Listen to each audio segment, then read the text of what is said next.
Hey, how's it going everyone? Teysind here, and the topic of today is video game save files. I want to talk about how do you save your games and how do you organize your save files.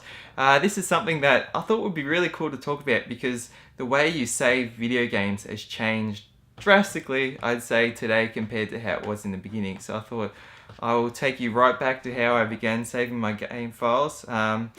Hearing about yours, but also hopefully maybe letting you know the way I save and sort of organize my save files may help you to possibly prevent, losing your save files and stuff. I know I have certainly done that, whether it's been through accident, erasing over it, or something like that, accidentally hitting the delete button. So I've sort of developed different sort of methods to making sure that I prevent those things from happening, and also making sure that if I do end up going through a certain part of the game that I actually need to go back through because I missed something, it's more easier for me to do that. So starting things off with back when we had these things, memory cards, if you remember them.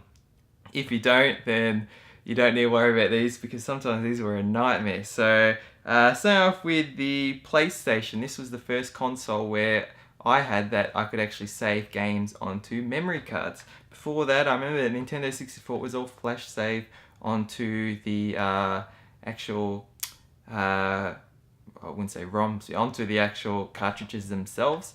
But with PlayStation, you could actually begin organizing your save files. So what I would do is with the original PlayStation, save files were limited. So I remember, once I started building my PlayStation library, there were points where, you were hitting the limit of stuff. And also I had situations where I would accidentally lose the save file, delete it, etc.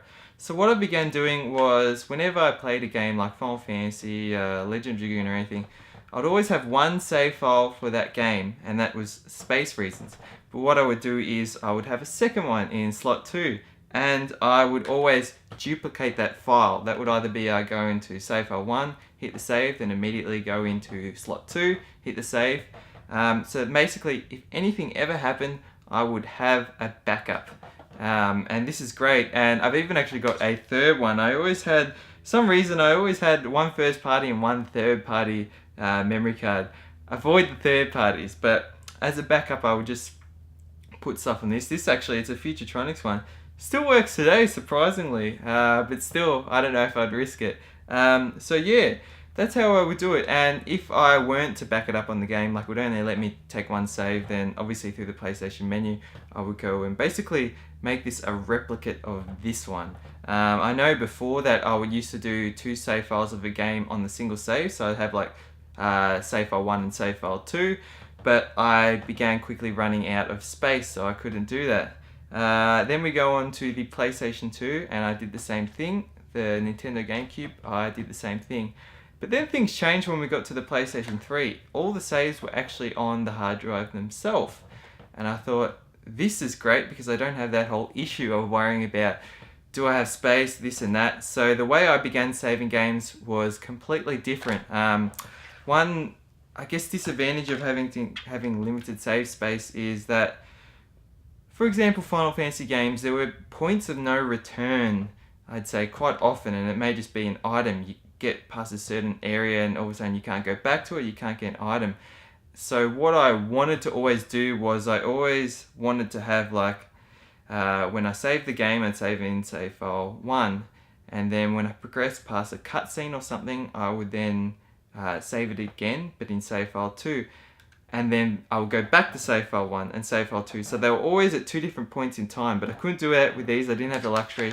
So with the PlayStation 3, that's how I did it. Instead of having one save file that I duplicated, I would do save file 1. Maybe I'm an hour into the game, that's where it's at. Then I go through some cutscenes and everything. I'm at an hour and 30 minutes, so save file 2 would be an hour and 30 minutes. Then I maybe get onto another level or something, gone through more stuff. I'm at 2-hour mark, so then I'll go back to save file 1, and I'm at the 2-hour mark. I didn't want to do like some people do, where they go save file 1, 2, 3, 4, 5, 6, because it gets a bit messy, and I don't want that, so I just keep going back and forth to 1. So now if I realise, bummer, I missed something, then the previous save file, I will have not missed that. I guess there is, obviously, it's not foolproof, because maybe I've realised something well ahead of you know, well into the future, then I can't go back.